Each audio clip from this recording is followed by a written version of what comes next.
Hello again, this is Teacher Christy. I slept in till 6 o'clock this morning. It was the best thing in the entire world. I'm so excited. Today I thought I would get up on my high horse and tell you one of my biggest pet peeves. Figured if I fall off, I'll be in the right place. But first, I wanted to start out with why I almost fired my online Thai teacher yesterday. Ready for this? Chanja pratet Thai ik song dun.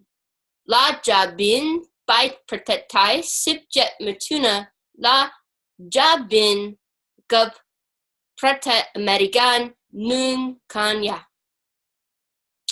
Yeah, I'm pretty sure I paid like $10 to learn that sentence. For those of you who don't know, roughly, that means that I will be in Thailand for 2 months. I'm leaving June 17th and returning on September 1st. If you do know Thai, please be nice. I've only been studying 3 months. The reason why I almost fired her is because that is a very complicated sentence. I could have just said 2 months, June 17th, and September 1st, and you would have understood what I meant. But forcing me to go through learning those complex sentences is making me a much more confident Thai speaker. It's allowing me to build sentence structure, and it's really pushing me to understand how the language works. And I could really feel that process happening as much as I wanted to strangle her and say I could get by with June 17th. Everybody would understand that. My biggest pet peeve with our students is the same thing, and so I could relate to what she was trying to do, although I didn't appreciate it on this end, which is that it's very important that we have kids speaking in full sentences.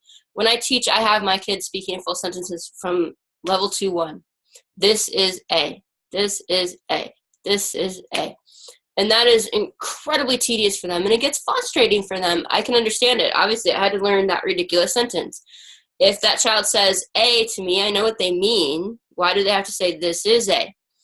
My reasoning behind that, the reason why I think that sentence structure is one of the most important things you can teach and you need to teach from day one, is that it builds fluency.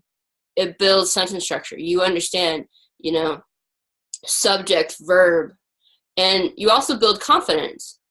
Because I can say that sentence, I'm a lot more confident in my ability to communicate, even though it took me like 5 minutes to learn.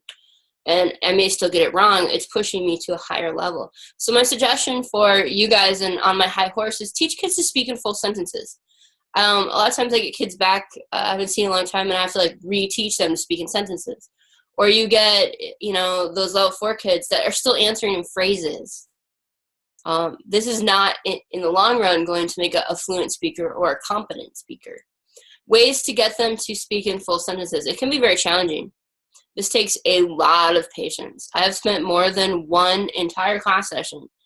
Every single thing. This is blue. And then they'll look at you and go, blue. This is blue. Blue. I'd like a whole sentence, please. This is blue. And I just keep going with that. And I'll just go, a whole sentence, please. And then when they give that to me independently, I go all nuts. We get all crazy. I get all happy.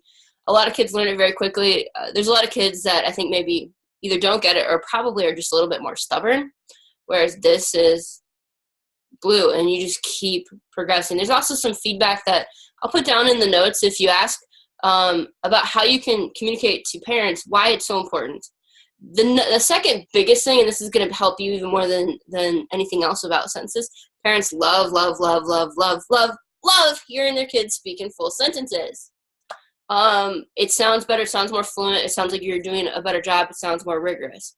Much like as I was speaking this entire sentence, a couple of friends walked into my room and heard me speaking this, and they went, "Oh, how long have you been studying Thai?" It sounded as though I knew what I was talking about. So, biggest pet peeve, biggest encouragement for you. Research says that your students should be speaking 75% of the class. You should only be speaking 25%. The only way to get that done is to teach them sentence structure. Leave comments. What are your thoughts? How do you get them to speak? What do you think? Bye for now.